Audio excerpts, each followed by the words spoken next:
नमस्कार। दोपहर के 1:30 बजे आप देख रहे हैं अपना उत्तराखंड। आपके साथ मैं हूं कंचन डोगरा नेगी।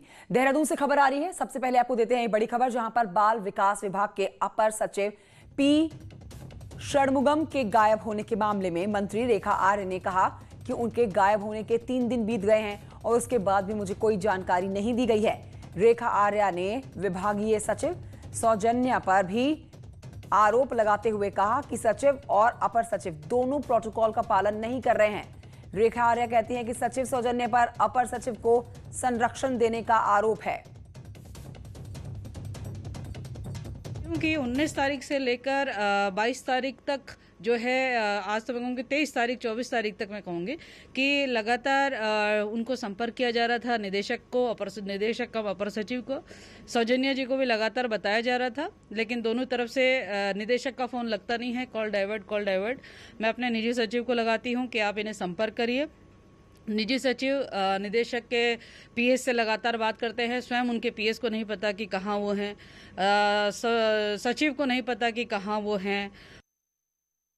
अधिकारियों पर प्रोटोकॉल का पालन न करने का आरोप लगाने वाली राज्य मंत्री रेखा आर्य को लेकर कांग्रेस का बड़ा बयान सामने आया। कांग्रेस प्रदेश अध्यक्ष प्रीतम सिंह ने कहा है कि अधिकारियों पर आरोप लगाने से पहले मंत्री को अपने गिरेबान में झांकना चाहिए।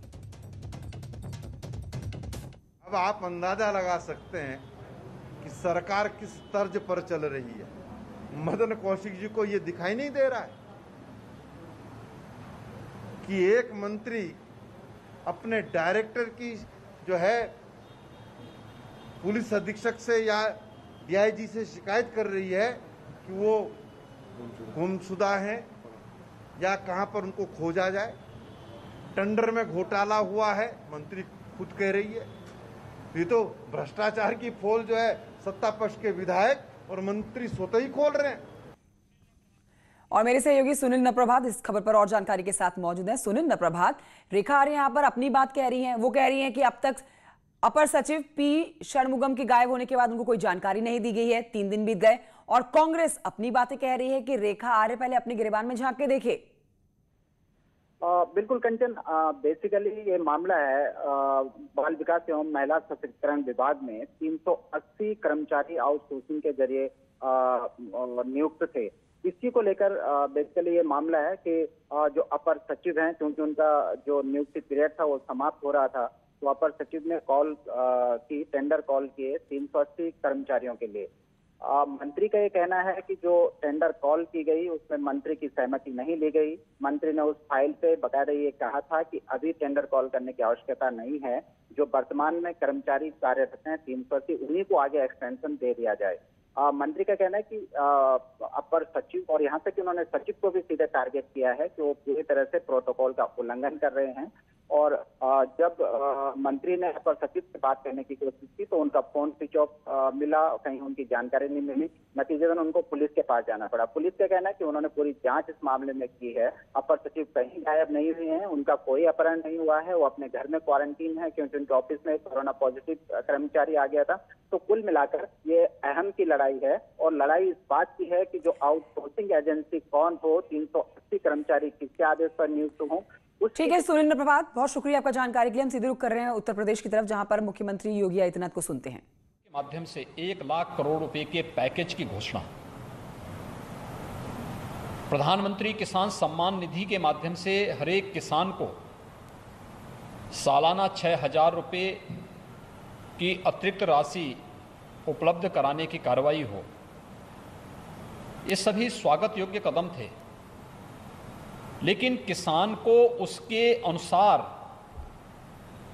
लागत का 1.5 गुना से अधिक दाम मिल सके, ये सपना बना हुआ था। प्रधानमंत्री मोदी जी ने 24 जींस के 1.5 गुना से अधिक दाम देकर के देश के किसानों के जीवन में व्यापक खुशहाली लाने का काम किया और अभी कृषि बिल के माध्यम से इसे पारित करवा करके, संसद में पारित करवा करके प्रधानमंत्री मोदी जी ने किसान हितैषी वे निर्णय किए हैं जिन्हें दशकों से इंतजार था। कई दशक से लोग इस बात की मांग कर रहे थे, किसान इस बात की मांग कर रहे थे। खासतौर पर जो एक बाध्यता थी कि किसान की उपज आती थी मंडी में जाएं न जाएं, लेकिन उस पर शुल्क जरूर लग जाता था, शोषण जरूर होता था, एक स्वस्थ प्रतिस्पर्धा के लिए कोई जगह नहीं थी।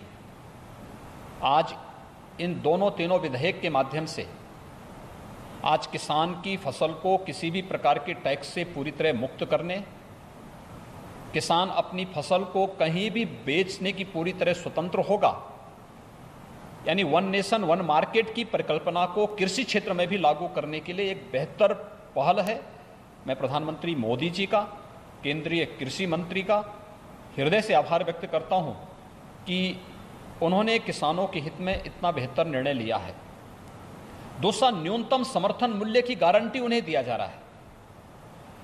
एमएसपी समाप्त नहीं हो रही है, एमएसपी भी इसके साथ लागू होगी और साथ साथ किसानों के साथ में खेती प्रारंभ होने के साथ ही जो एग्रीमेंट होने की बात की जा रही है, यह किसान को न्यूनतम समर्थन मूल्य तो देगा ही, लेकिन साथ साथ फसल की गारंटी की जानकारी के साथ ही अगर मुनाफा होगा तो मुनाफा में लाभांश की गारंटी भी देता है। किसानों के जीवन में, किसानों की आमदनी को 2014 में दुगना करने की बात जो प्रधानमंत्री मोदी जी ने किया है, उसको साकार रूप से प्रदान करने की कार्रवाई का यह हिस्सा है। हम सब आभारी हैं आदरणीय प्रधानमंत्री जी के, कृषि मंत्री जी के, कि जिन्होंने किसानों के हित में इस प्रकार के बेहतर सुधार के निर्णय लिए हैं। आज़ादी के बाद से इस प्रकार के सुधार कृषि क्षेत्र में हों, इसके बारे में निरंतर प्रगतिशील किसान मांग करते रहे हैं और मैंने स्वयं भी कई प्रगतिशील किसानों के साथ, किसान संगठनों के साथ बातचीत की है। सभी ने मुक्त कंठ से इस बिल की, इन सभी जो बिल्स आए हैं संसद में, इन जो पास हुए हैं, इन सभी अधिनियमों का स्वागत किया है और इसे किसान हितैषी माना है, किसानों के जीवन में व्यापक परिवर्तन कारक माना है। और मेरा विश्वास है कि ये जो बिल्स पास हुए हैं, ये सचमुच किसानों के जीवन में उनकी फसल की गारंटी के साथ साथ उन्हें न्यूनतम समर्थन मूल्य से अधिक दाम दिलाने में ये सहायक होगा और कृषि क्षेत्र में एक स्वस्थ प्रतिस्पर्धा को आगे बढ़ाएगा। मैं इसके लिए आदरणीय प्रधानमंत्री जी का और केंद्रीय कृषि मंत्री जी का हृदय से आभार व्यक्त करता हूं।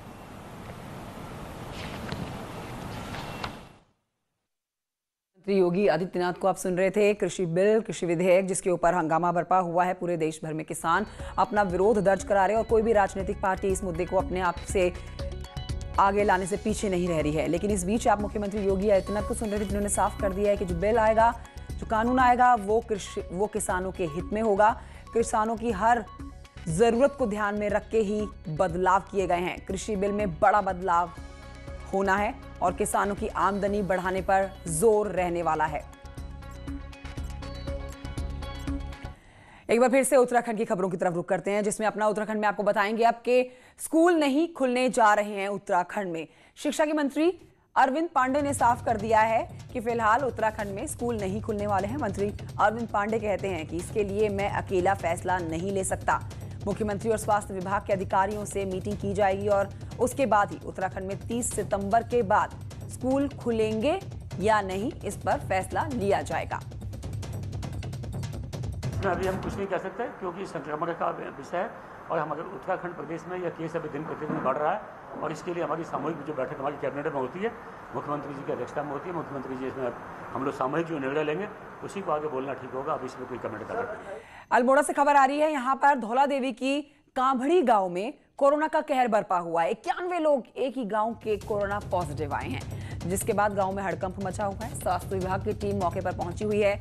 आपको बताएं कि 19 सितंबर को गांव में एक शख्स की कोरोना से मौत हुई थी और अब 91 लोग एक ही गांव के कोरोना से संक्रमित। गांव काभड़ी में जो कोरोना के जांच सैंपल लिए गए थे, उसमें से 91 लोग कोरोना पॉजिटिव आए हैं। किसी को कोई दिक्कत नहीं है, सब लोग स्वस्थ हैं, किसी को कोई किसी प्रकार की खांसी जुकाम नहीं। तो एक ही गांव के 91 लोग, ये बड़ी खबर और पूरे इलाके में खलबली मचाती हुई, प्रदेश सरकार की चिंता बढ़ाती हुई कि एक ही गांव के 91 लोग कोरोना से संक्रमित पाए गए हैं। कृष्ण जोशी और जानकारी के साथ हमारे साथ इस खबर पर है मौजूद। कृष्ण जोशी, स्वास्थ्य विभाग की तरफ से क्या कदम उठाए गए हैं?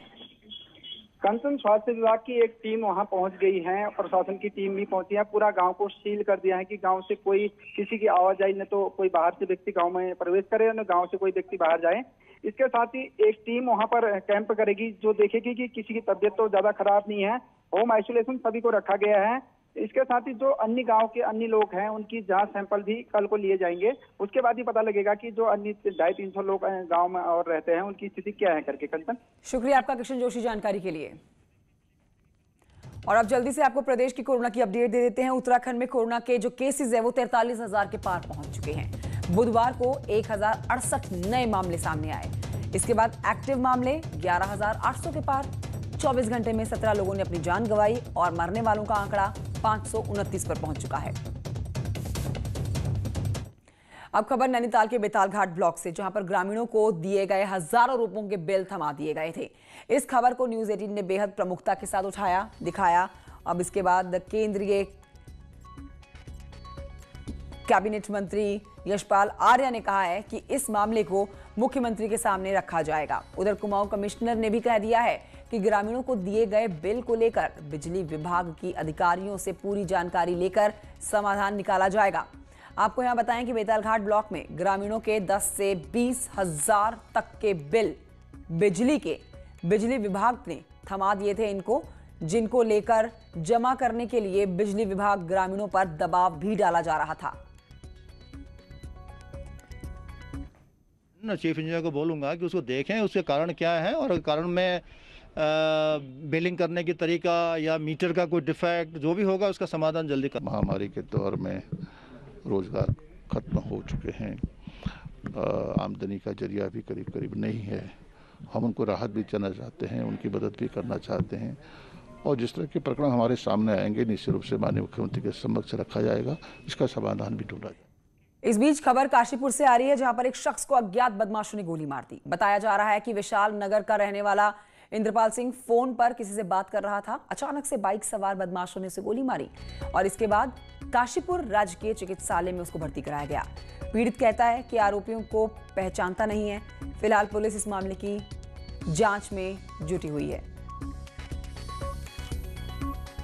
यह इंद्रपाल वो हॉस्पिटल है, हॉस्पिटल में आके उसे पूछताछ करेगी तो उसके द्वारा बताया गया कि 2-3 लोगों द्वारा जो है उस पर फायर किया गया है और उसके बाएं कंधे के नीचे बाजू पर एक फायरआर्म इंजरी है जिसका यहाँ उपचार किया जा रहा है और उसके द्वारा बताया गया कि वो पहचानता नहीं है कि कौन लोग थे, तो गनशॉट इंजरी बताई जा रही है।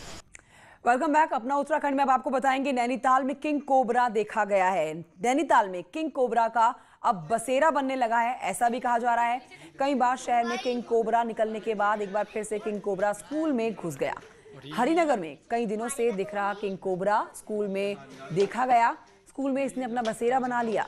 स्थानीय लोगों ने दहशत में आकर जानकारी इसकी दे दी। सूचना के बाद मौके पर पहुंचे वन विभाग के लोग, जिन्होंने इसको पकड़ा। किंग कोबरा देखिए पकड़ा गया और बाद में इसे कालाडुंगी के पास जंगल में छोड़ा गया। हाँ,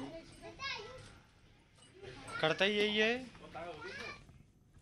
देहरादून के कोलागढ़ के चूना भट्टा गांव में एक घर में किचन के पाइप के अंदर वन विभाग की टीम ने एक अलग टेक्निक से सांप को निकाला। सांप फंसा हुआ था।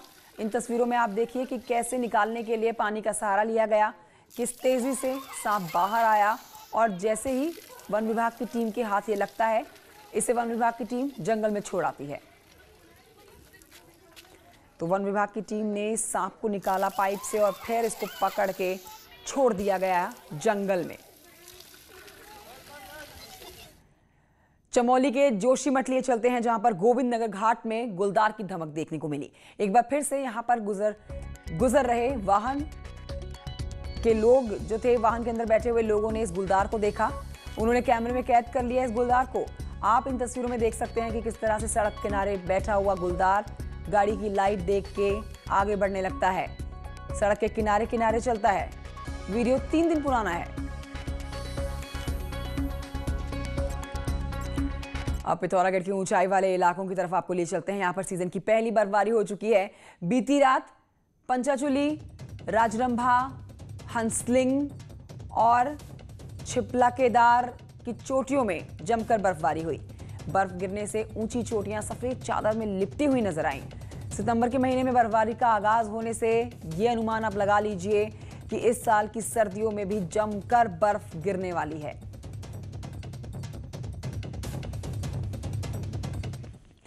रुद्रप्रयाग विकास भवन में 7 महीने से वेतन नहीं मिलने से नाराज स्वजल कर्मचारी कार्य बहिष्कार पर चले गए हैं, जिसके बाद अब केंद्र सरकार की कई महत्वाकांक्षी योजनाओं के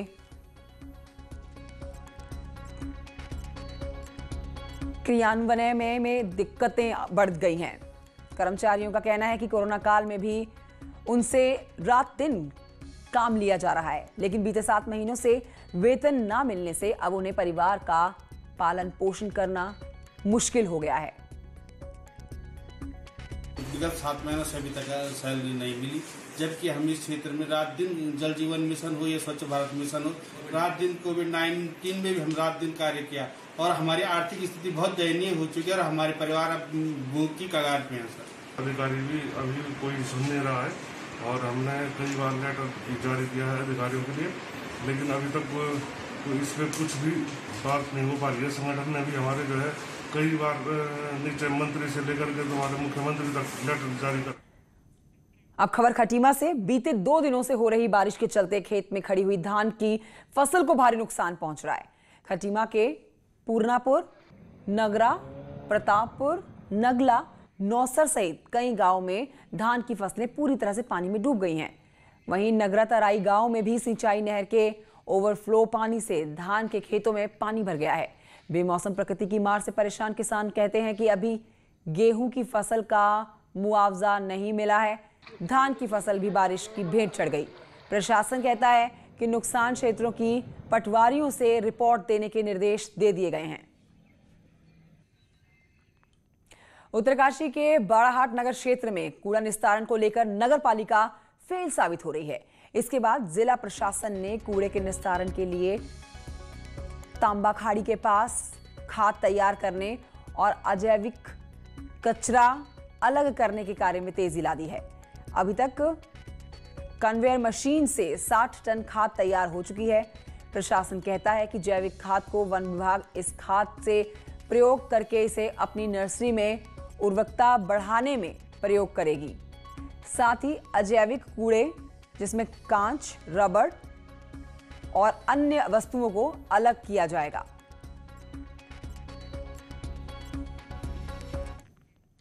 कॉर्बेट नेशनल पार्क आने वाले पर्यटकों के लिए अब एक अच्छी खबर है।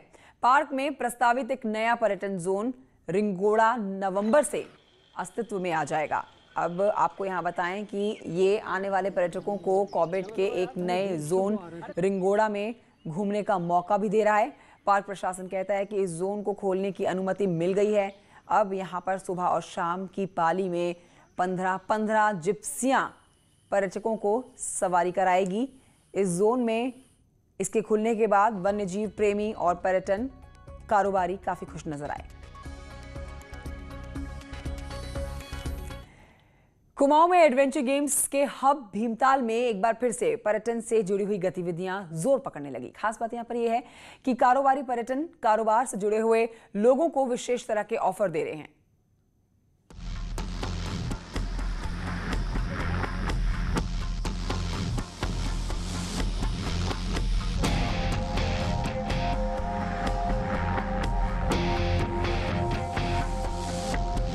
भीमताल और उससे जुड़े पर्यटन स्थलों में अब दोबारा रौनक लौटने लगी है। कोरोना काल में सुनसान हुए पर्यटन स्थल अब फिर गुलजार हो रहे हैं। पर्यटक एडवेंचर गेम्स का मजा लेने के लिए यहाँ पहुँचने लगे हैं ताकि कोरोना से पैदा हुए टेंशन को दूर किया जा सके। के लिए कर रहे हैं। वैसे तो मैं दिल्ली से बिलोंग करता हूँ, दिल्ली से ही आया हूँ यहाँ पे। सुना था भीमताल की जो पैराग्लाइडिंग है बहुत अच्छी है और एडवेंचर को देखते हुए यहाँ पे मैं पैराग्लाइडिंग करने आया हूँ। हर साल यहाँ पे पैराग्लाइडिंग करने आता हूँ, लेकिन बिकॉज ऑफ दिस कोरोना मैं थोड़ा सा इस बार डिले हो गया। लेकिन फिर भी अभी जब से लॉकडाउन हटा और उसके बाद से गवर्नमेंट की थोड़ी रिस्ट्रिक्शन कम हुई, उसके बाद से फिर मैंने कहा ये ज़रूर एंजॉय करना चाहिए। भीमताल में paragliding, Zipline, ATV biking, zorbing, kayaking, boating, hot balloon से लेकर कई तरह के एडवेंचर एक्टिविटीज होती हैं, जिनसे सीधे तौर पर 15,000 से ज्यादा लोग जुड़े हुए हैं। कोरोना के मुश्किल दौर में इन खेलों से जुड़े लोग भी मेहमानों के लिए खास ऑफर लेकर हाजिर हैं। मार्च से बंद पैराग्लाइडिंग बंद थी तो रोजी रोटी में संकट आया था। कहीं ना कहीं बहुत खुश हैं और पर्यटकों को हम विशेषकर ऑफर दे रहे हैं। हम उनको डिस्काउंट देंगे क्योंकि हमें पता है इस टाइम कोरोना काल में पर्यटकों को यहाँ पर बड़ी दुविधा के साथ यहाँ पे पहुँचे हैं। मुश्किल दौर में पर्यटकों को लुभाने के लिए कारोबारियों की पहल अच्छी है क्योंकि इससे पर्यटन को फिर से पंख लगने की उम्मीद जगी है। भीमताल और उसके आसपास लगभग 25 से ज्यादा ऐसे गेम्स हैं जिनका मजा आप आकाश से लेकर जमीन और जमीन से लेकर पानी तक ले सकते हैं। लेकिन कोरोना के कारण ये सारे गेम्स रुके हुए थे, लेकिन एक बार फिर अब ये गेम्स शुरू हो चुके हैं, इसलिए इन गेम्स से जुड़े हुए जो युवा हैं उनके चेहरे खिल चुके हैं। कैमरा पर्सन विनोद कुमार के साथ शैलिन नेगी, न्यूज़ 18 भीमताल।